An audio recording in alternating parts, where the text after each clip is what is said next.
Greetings from Canada. A year ago, CCO made a commitment to Uganda, and that commitment was to intentionally equip and raise up leaders on each of the campuses that we're working on in Uganda.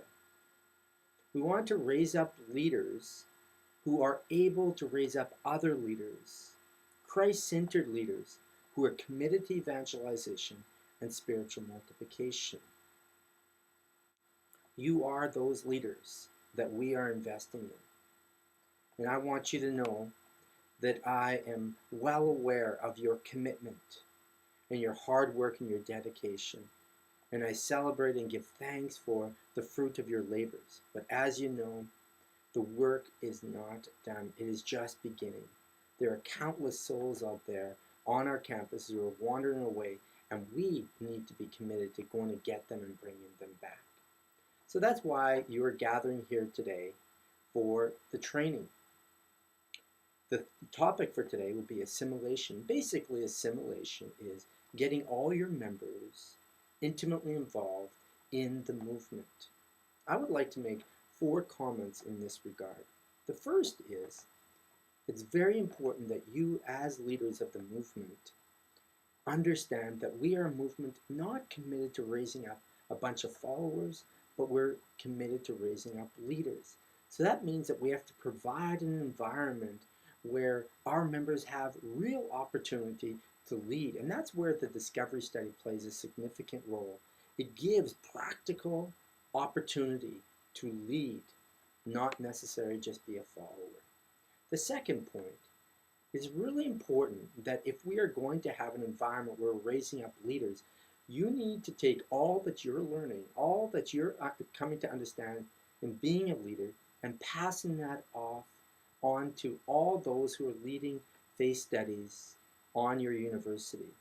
For those leaders who are leading faith study, have actual direct contact with the future leaders of the movement.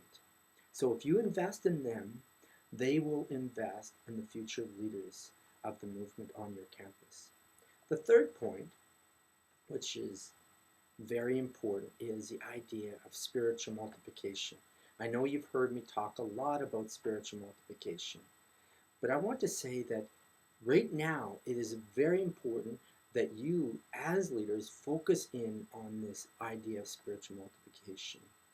I want you to go to all your leaders, those leading the studies, and enable them to identify leaders in their studies, potential leaders that have spiritual maturity, and give them the resources and the training to be able to challenge these leaders to lead a study next semester.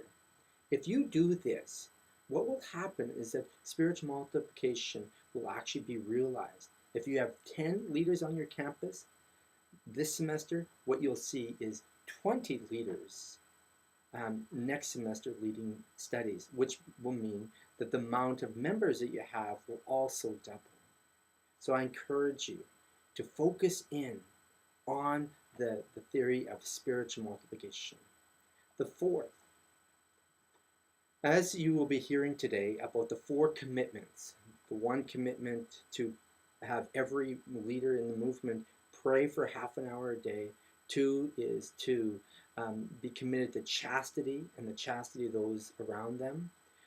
3 is to be committed to those commitments that you have made, to be faithful to them. And the 4th is to be in a study and to lead a study. It's very important that you as leaders find creative ways to get that message out to all your members so they will know what it means, what it takes, the commitment it takes to be part of the movement.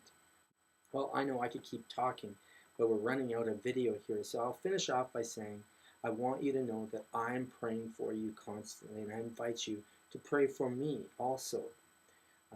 I encourage you to continue the good work, and I hope to see you soon. God bless.